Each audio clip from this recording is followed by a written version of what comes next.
चैत्र मास की पूर्णिमा तिथि कब है? पूर्णिमा का व्रत किस दिन रखा जाएगा? 11 अप्रैल को या फिर 12 अप्रैल को? चैत्र पूर्णिमा पर किसकी पूजा करनी चाहिए? सत्यनारायण व्रत किस दिन रखें?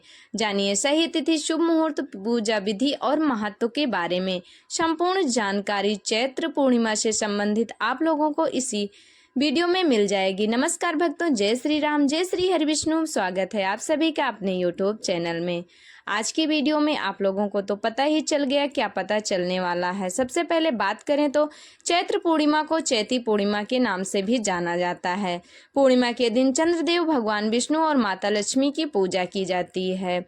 लेकिन चैत्र पूर्णिमा के दिन हनुमान जयंती भी मनाई जाती है, तो इस दिन राम भक्त हनुमान जी की आराधना भी की जाती है। हिंदू धर्म में पूर्णिमा तिथि को अत्यंत ही शुभ माना जाता है। पूर्णिमा के दिन किसी पवित्र नदी में स्नान दान करने से पुण्यकारी फलों की प्राप्ति होती है। चैत्र पूर्णिमा साल की प्रथम पूर्णिमा होती है, इसलिए इसका महत्व और भी बढ़ जाता है, क्योंकि इस दिन हनुमान जयंती भी मनाई जाती है। चैत्र पूर्णिमा के दिन हनुमान जी का जन्म हुआ था, इसलिए इस दिन को हनुमान जन्मोत्सव के रूप में भी मनाया जाता है। तो आइए जानते हैं इस साल चैत्र पूर्णिमा कब है और स्नान दान के लिए शुभ मुहूर्त क्या रहेगा। साथ में जानेंगे कि चैत्र पूर्णिमा पूजा विधि क्या है और पूजा विधि का शुभ मुहूर्त क्या है। सबसे पहले जानते हैं चैत्र शुक्ल पक्ष की पूर्णिमा तिथि का आरंभ 12 अप्रैल को भोर 3:21 पर होगा। पूर्णिमा तिथि का समापन 13 अप्रैल को सुबह 5:51 पर होगी। चैत्र पूर्णिमा 12 अप्रैल 2025 को मनाई जाएगी।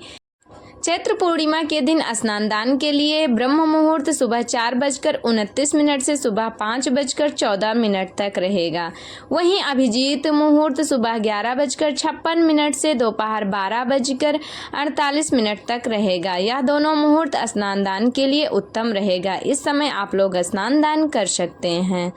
और चैत्र पूर्णिमा पूजा विधि का शुभ मुहूर्त है, ब्रह्म मुहूर्त है सुबह 4:29 से 5:14 तक। विजय मुहूर्त है 2:30 से 3:21 तक।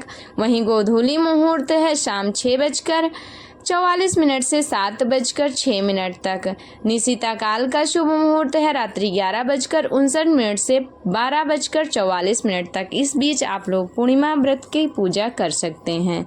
आइए अब जानते हैं चैत्र पूर्णिमा विधि के बारे में। चैत्र पूर्णिमा के दिन ब्रह्म मुहूर्त में नदी में स्नान करने का विशेष महत्व माना जाता है। वहीं अगर आप नदी में स्नान नहीं कर सकते तो नहाने के पानी में गंगा जल मिलाकर घर में ही स्नान करें। चैत्र पूर्णिमा के दिन पूरे विधि विधान से लक्ष्मी नारायण की साथ में पूजा करनी चाहिए।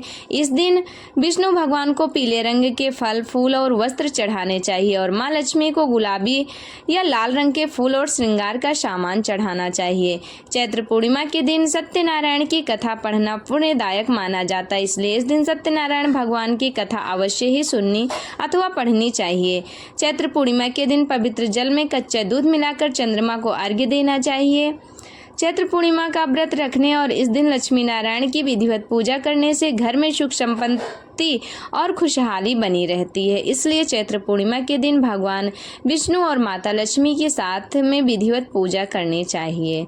आइए अब जान लेते हैं कि चैत्र पूर्णिमा का महत्व क्या है। पूर्णिमा के दिन स्नान दान के अलावा सत्यनारायण की पूजा का भी विधान है, इसलिए पूर्णिमा के दिन हमें सत्यनारायण भगवान की पूजा भी करनी चाहिए और उनकी कथाएं भी पढ़नी अथवा सुननी चाहिए। इस दिन सत्यनारायण भगवान की कथा के साथ साथ हमें हवन भी करना चाहिए।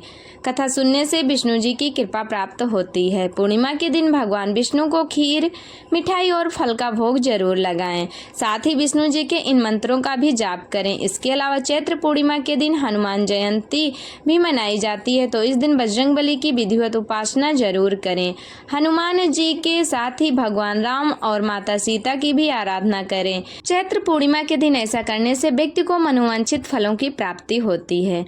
आइए अब जानते हैं कि विष्णु जी के मंत्र कौन से हैं जो चैत्र पूर्णिमा के दिन हमें अवश्य ही इसे जपना चाहिए। विष्णु जी के मंत्र इस तरह हैं। पहला मंत्र है ओम नमो भगवते वासुदेवाय, जो सबसे पुण्यदायी, फलदायी और प्रसिद्ध मंत्र है। दूसरा है ओम नमो नारायणाय, यह सबसे सरल और चमत्कारी मंत्र हैं। ये दोनों मंत्र बहुत ही चमत्कारी हैं, इसलिए इस दिन हमें इस मंत्र का जाप अवश्य ही करना चाहिए। तो चैत्र पूर्णिमा से संबंधित जानकारी यहीं पर खत्म होती है। आप लोगों को ये जानकारी कैसी लगी कमेंट करके ज़रूर बताएं। कमेंट बॉक्स में जय श्री हरि विष्णु हमेशा की तरह लिखना बिल्कुल भी मत भूलना। और वीडियो अच्छी लगी होगी तो लाइक कर देना, चैनल पर नए हो तो सब्सक्राइब कर लेना। हमारे साथ जुड़े रहने के लिए धन्यवाद। भगवान विष्णु, माता लक्ष्मी और सत्यनारायण भगवान की कृपा सभी भक्तों पर बनी रहे, इसी मनोकामना के साथ ये वीडियो यहीं तक। मिलेंगे अगली वीडियो में नई नई जानकारी के साथ, नई नई व्रत कथाओं के साथ और भक्ति से संबंधित जुड़ी जानकारी के साथ। तब तक के लिए हमारे साथ प्रेम से बोलिए जय श्री हरि विष्णु।